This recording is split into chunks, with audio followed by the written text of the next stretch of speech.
Hello and welcome to this edition of Staying Ahead of the Curve. I'm Jeff Snyder, Vice President and Senior Consultant with Cammack Retirement Group. And joining me now to discuss cybersecurity and data breaches is Travis Michalak, Associate Vice President for Nationwide Retirement Solutions, Information Risk Management. Travis, thanks for joining us on the show today.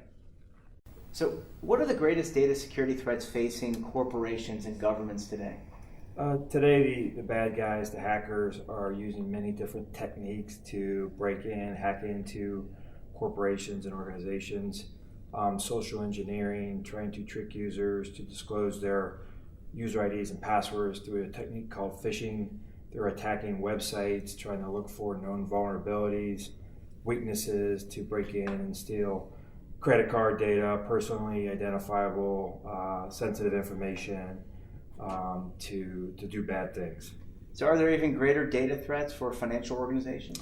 There are. I think, if you think about people's financial information, a lot of the known hacking groups specifically target financial institutions. They look to come in through third parties. They look to exploit weak call center processes and call centers to come in through back doors and put specific malicious pieces of software on workstations to steal banking account numbers, passwords, and essentially get to financial data. Every day we read about in the popular press news about data security, data breaches. Are you seeing more and more inquiries made on behalf of clients, prospects, and even regulators to your organization about cyber preparedness? Most definitely. I think that information security is primarily becoming a competitive advantage today. Our customers, our business partners, all expect us to have a high level, or high bar, if you will, of information security protections in place. We have to have a sound program. We have to meet the industry norms, meet what our peers are doing. In addition, the regulators are expecting us to have these countermeasures and controls in place so that we can protect our business partner and customer information. So how are these inquiries being made? Are they coming through the RFI, RFP process? Are they being made by clients and prospects on site? Generally, how are those inquiries coming through? The inquiries come through many different methods. They come through email. We'll get occasional, just general ad hoc requests on a monthly basis. Can you fill out this questionnaire? Can you respond to us? There are certain things that we plan for annually that we have to respond to.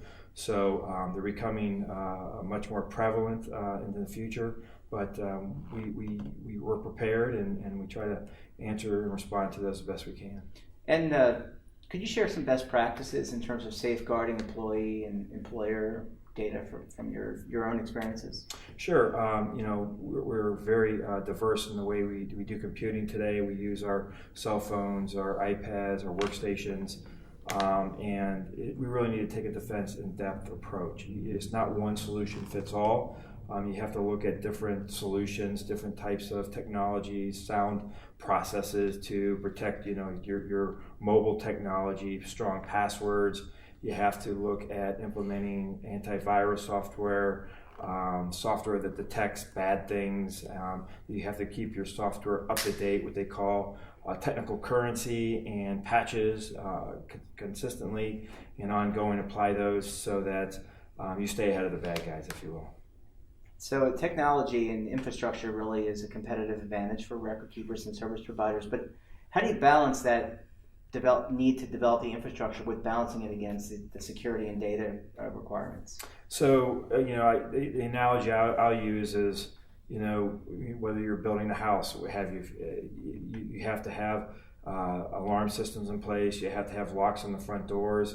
You have to have the right guards in place, if you will. So, yes, you want to have features that are easily accessible, that are user-friendly, but you have to build security in right up front.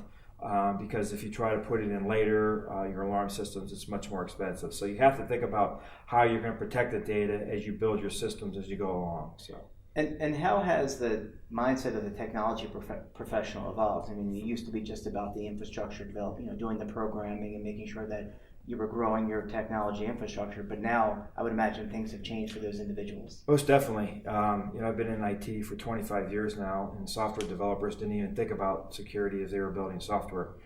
Today, we actually have a training and software development security program in place that wasn't there in the past. So for example, we send our developers through secure software building training so they know how to build software in a secure fashion. We now have tools in place before we release our software into a production using environment. We test that software to make sure there aren't any holes before we release the code, if you will. So it's a different mindset in that our general IT practitioners and our software developers have to have a security mindset along with the other things they do in their daily job. So to that end, you're incorporating some of the latest technology, wearables, mobile, etc. Are there concerns with implementing that type of technology into an environment like a record keeping and service platform where you have, data from employees and participants?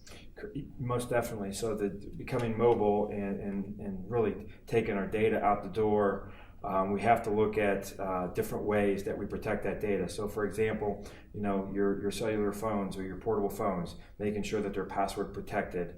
If you use Android devices or iPads or different types of tablets, do they have proper security antivirus software? Are their firewalls enabled? How do they ensure that the participant or the financial data is in a secure container on those devices? So there's many different security technologies and solutions to help protect that mobile data and kind of move along the new technology currency trends that we're seeing today.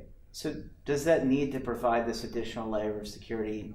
Does that mean more cost ultimately to the employer, to your organization, to the participant? It does. There is more upfront cost to building security, but going back to the house example I talked about earlier, the protections of protecting that data is much more cost effective. That if an incident or a breach were to occur, it could be 4 to 5 times more expensive of responding to an incident and notifying our customers or our business partners down the road. Certainly an evolving area of your organization and for many organizations. Thank you so much for joining us today on Staying Ahead of the Curve. Great. Thank you very much. Appreciate it.